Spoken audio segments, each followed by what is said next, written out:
excited to share with you about the goddess Clotho, spelled with a C or a K, the Greek goddess Clotho.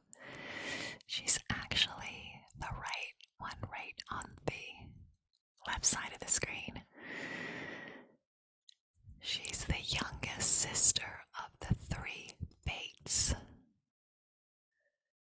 So in Greek mythology, they were responsible for the fate of all their people. She is spinning the thread of human life. Her sister, Lachesis, is measuring it out. And the third sister, who's a bit of a badass, is the one who cuts the thread. So,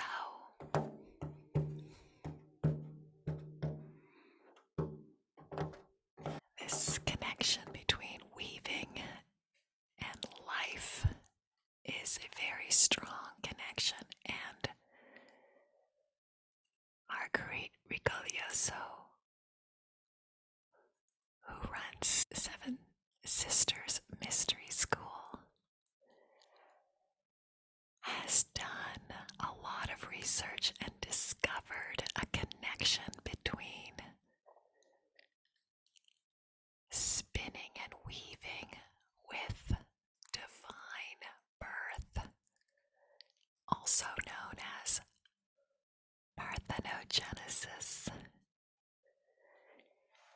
Yes, this was an ancient practice, and she did this research on two amazing books that I'll put in the notes.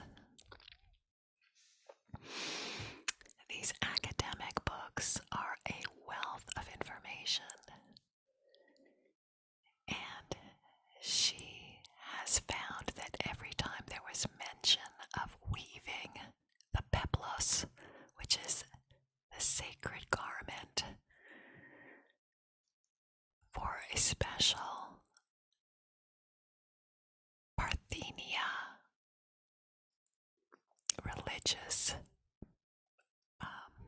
celebration, that this sacred peplos was made for the goddess Athena, and it was basically a marker for her ability to birth, conceive divinely. So whenever I hear anything about weaving, I think of it as a connection to divine birth. It's like a possibility, okay? I'm not trying to prove anything about that. I'm just saying, isn't it curious that these three women are weaving life? They're in control of spinning the thread of life.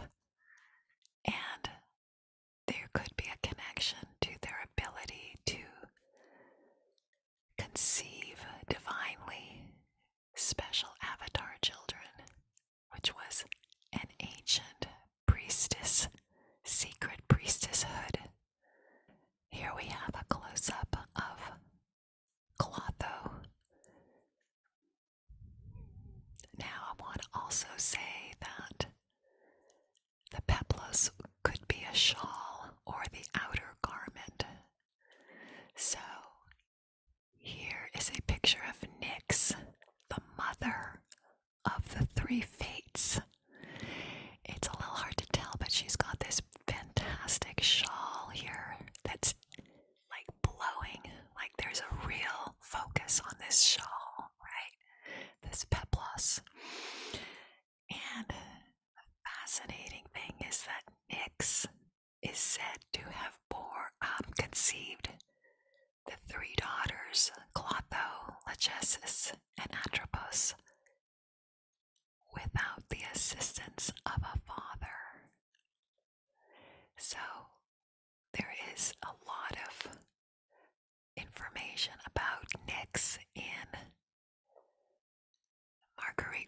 Clotho's book, she talks about her ability to conceive divinely.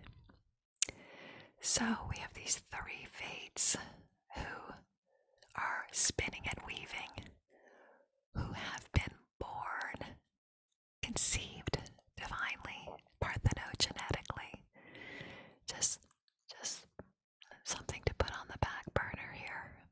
Adds to the mystique and the power of Clotho, because we're focusing on Clotho today. I'm reading you and sharing with you my research for tonight's womb power class that connects the goddess Clotho to our embodied practice, and I will explain more. So it's interesting also that Clotho's name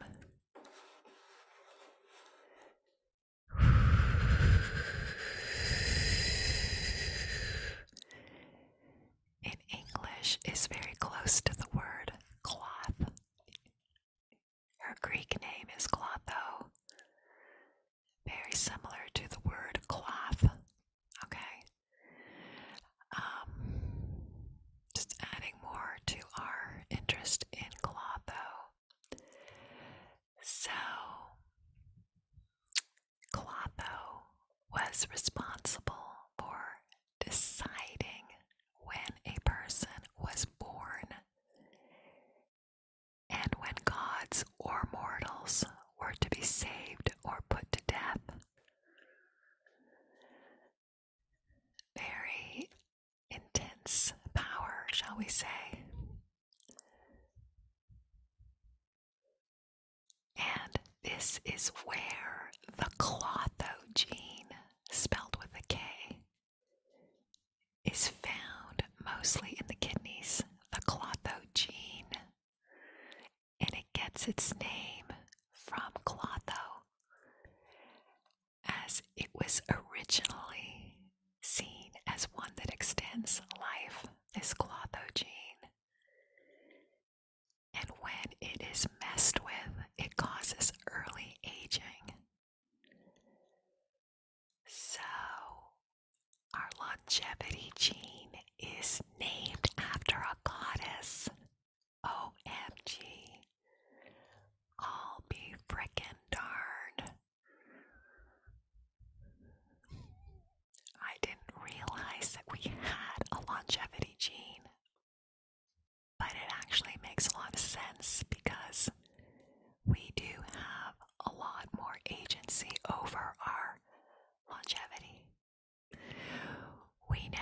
We all know certain things will help us stay healthy and live longer. And we know the things that we do that don't help us live longer. So, being embodied and embodying our sexual energy is definitely one way to enhance this longevity gene, for sure. This is what we do in womb power class every Thursday night. I'm sure you can list many things that you're doing that are helpful to you, and that's awesome. So let's consciously connect to this gene tonight in womb power class and enhance our longevity. So now, a juicy way to enhance the Clotho gene. There's more to it. Okay, the plot thickens. In Chinese medicine, there are 5 reflexology points in your vaginal canal. These reflexology points are just like the ones on your hands and fingers and feet. The first section of the yoni, right at the entrance here, is the kidney point. it's not surprising that in this area is where the urethral sponge is. Your urethral sponge protects the urethra and allows the urine to pass through and out of the yoni.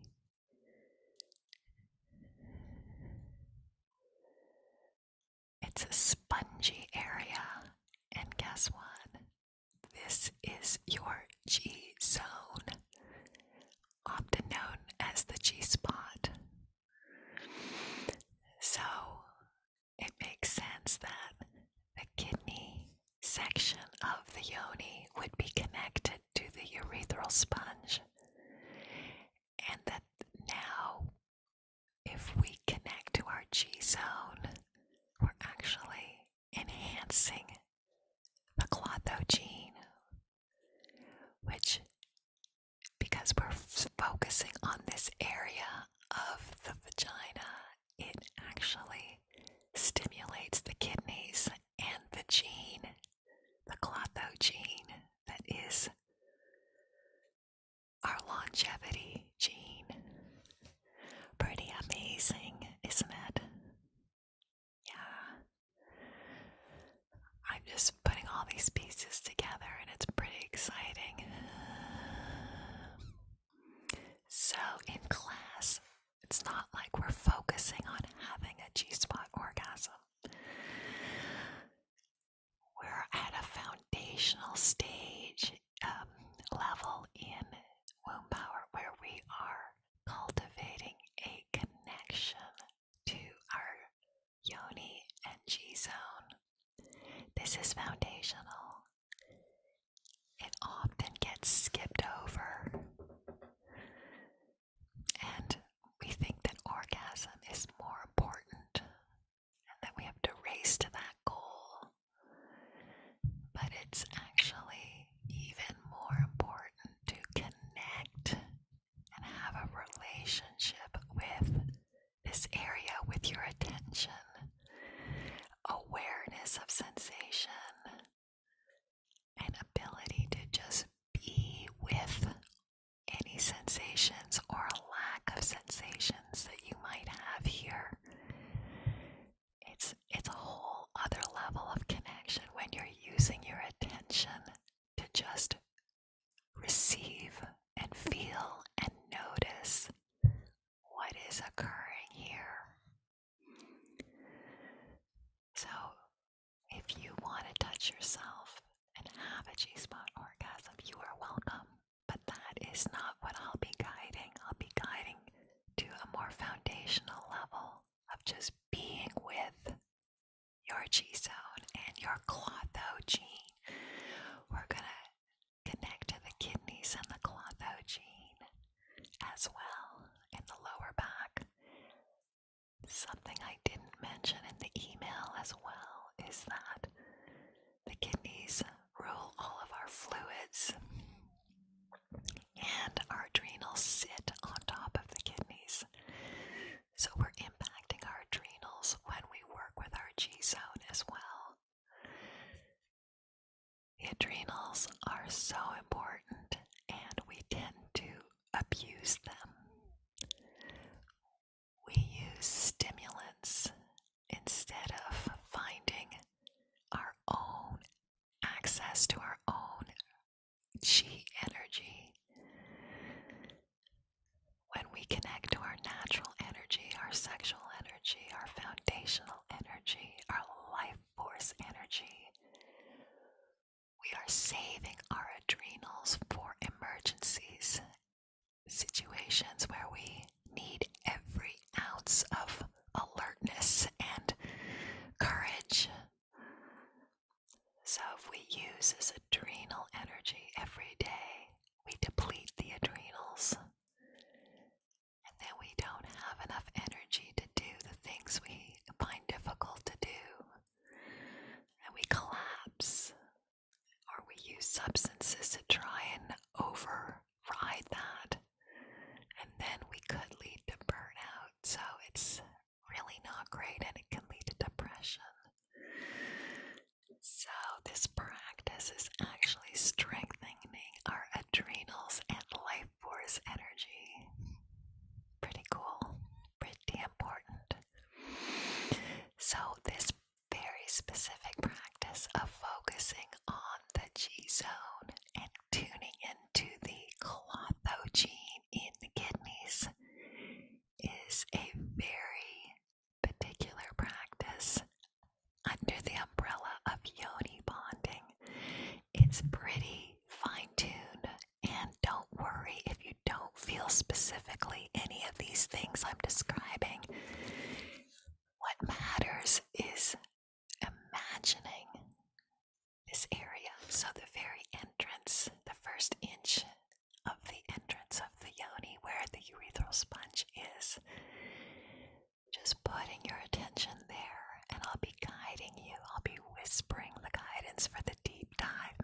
focus and concentrate on this area. And if you can't make it live, you're welcome to get the replay. I am offering the replay for free for anyone who is new. One final note is if the kidney meridian is blocked, you might feel guilt or shame, low libido, pain in your urethra at the entrance of the yoni, which unfortunately I'm very familiar with that. Frequent urinary infections and even fertility problems. So the kidney meridian is super important. We'll be impacting the whole kidney meridian with this practice tonight. When the kidney meridian is opened, you may feel peace, increased libido, and fertility, and definitely enhanced life force energy. Fascinating, right? This is your laboratory to explore your yoni and do some deep dive yoni bonding and explore your G-zone, your kidneys, your Clotho gene, and your beautiful body and your unique movement. We will be doing movement at the beginning and during the deep dive, and at the end of class you go at your own pace. There's never anything you have to do. You listen to your body. You can have your camera on or off. This is